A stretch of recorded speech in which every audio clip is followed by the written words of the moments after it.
Super Typhoon Ragasa threatens southern Taiwan. Spring Airlines fixes Taiwan passport booking glitch. Taiwan moves to regulate medical aesthetics. UK, Canada and Australia formally recognize a Palestinian state. German, Swedish fighter jets track Russian reconnaissance plane. South Korea open to Trump-Kim deal freezing nuclear program. Cyberattack disrupts flights across European airports. Harry Styles finishes Berlin Marathon in under 3 hours.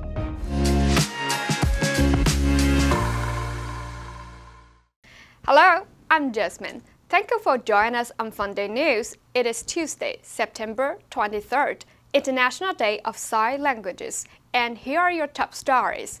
In local news, the Central Weather Bureau continues to issue warnings for Super Typhoon Ragasa. With 7-level winds reaching 320 km and 10-level winds 150 km, its strength may increase and the storm radius expand, threatening Taitung, Pingtung, southern Hualien, Hentren Peninsula, and Kaohsiung. China's Spring Airlines briefly blocked tickets purchases using Taiwanese passports due to a system error. Taiwan Representative Ding Yanjun clarified the issue, confirming the system is fixed and normal booking procedures, including using Republic of China passport, have resumed. Taiwan's Ministry of Health plans to ban direct-to-cosmetic doctors and require surgeons to have major surgery qualifications, aiming to curb medical aesthetics risk. Even minor procedures can cause stroke or blindness, and at least 2 years of PGY training ensures doctors have essential knowledge. And in global news, the United Kingdom, Canada, and Australia officially recognized Palestine as a state on Sunday, a significant shift in foreign policy and a step away from their alignment with the United States, with several other European nations and U.S. allies set to follow suit this week. Canada became the first group of 7 nations to recognize the state of Palestine, as Prime Minister Mark Carney promised a peaceful future for both the state of Palestine and the state of Israel. We are acting to keep alive the possibility of peace and a two-state solution. That means a safe and secure Israel alongside a viable Palestinian state. Australian Prime Minister Anthony Albanese released a statement shortly after formally recognizing the independent and sovereign state of Palestine. Israeli Prime Minister Benjamin Netanyahu said, "We will have to fight both at the UN and in all other arenas against the false propaganda against us and the calls for the establishment of a Palestinian state that will endanger our existence and constitute an absurd reward for terrorism." The international community will hear from us on this matter in the coming days. Netanyahu accused the foreign leaders of giving Hamas a prize. He said, "It will not happen. A Palestinian state will not be established west of the Jordan River." Air Force fighter jets from Germany and Sweden were scrambled Sunday to intercept and track a Russian surveillance plane flying unidentified over the Baltic Sea.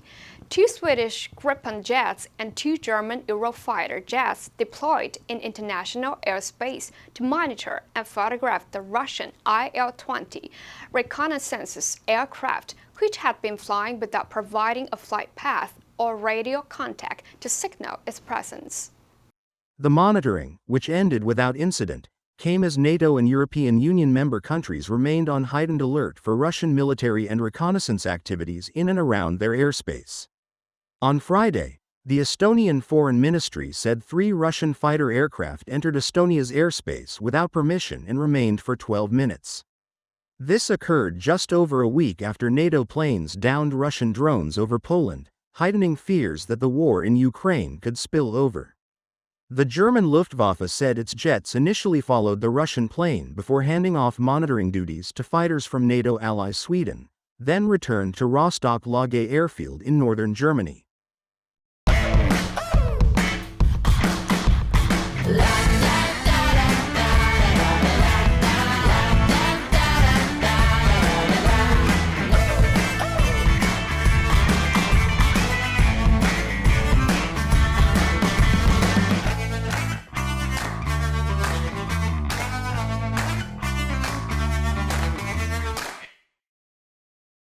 South Korea's president has said he will agree to a deal between Donald Trump and Kim Jong-un, in which North Korea agreed to freeze production of its nuclear weapons rather than get rid of them.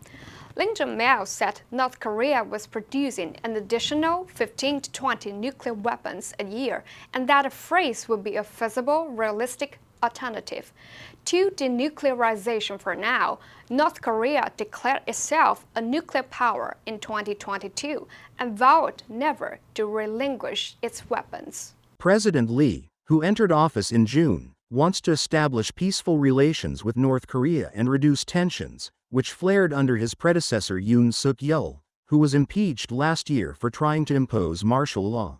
He has been vocal about wanting President Trump to resume nuclear talks with Kim after the U.S. asked the North to dismantle its nuclear facilities. In a speech to Parliament on Sunday, the North Korean leader suggested he would be willing to negotiate with Trump, but only if the U.S. dropped its demand for the North to denuclearize. Lee said he thought it possible that Trump and Kim could come back together, given they seem to have a degree of mutual trust.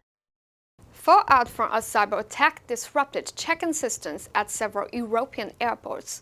As passengers faced dozens of cancelled and delayed flights, Brussels Airport, similarly the hardest hit, said it asked airlines to cancel nearly 140 departing flights scheduled for Monday because a US-based software system provider is not yet able to deliver a new secure version of the check-in system. The airport said 25 outbound flights were cancelled on Saturday and 50 on Sunday. Starting late Friday, airports in Berlin, Brussels, and London were hit by disruptions to electronic systems that snarled check-in and forced airline staff to use options like handwriting boarding passes or using backup laptops. The cyber attack affected the software of Collins Aerospace, whose systems help passengers check in, print boarding passes and bag tags, and dispatch their luggage. The US-based company on Saturday cited a cyber-related disruption to its software at select airports in Europe. It was not immediately clear who might be behind the cyber attack, but experts said it could be hackers, criminal organizations, or state actors. English singer and songwriter Harry Styles ran the Berlin Marathon in under 3 hours on Sunday. Organizers confirmed his participation. The 31-year-old former member of the One Direction boy band was among some 55,000 runners competing on what is widely regarded as the fastest marathon course in the world. Styles completed the route in 2 hours 59 minutes and 13 seconds. A sub-3-hour marathon is a coveted mark for many runners.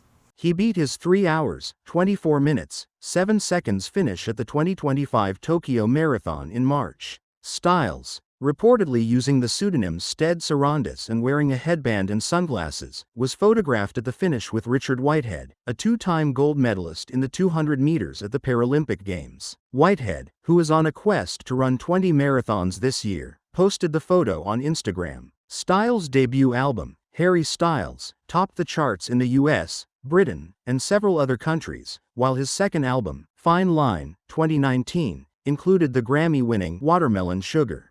The answer for yesterday was C, obligation. As a citizen, you have an obligation to pay taxes and obey the law. Did you answer correctly?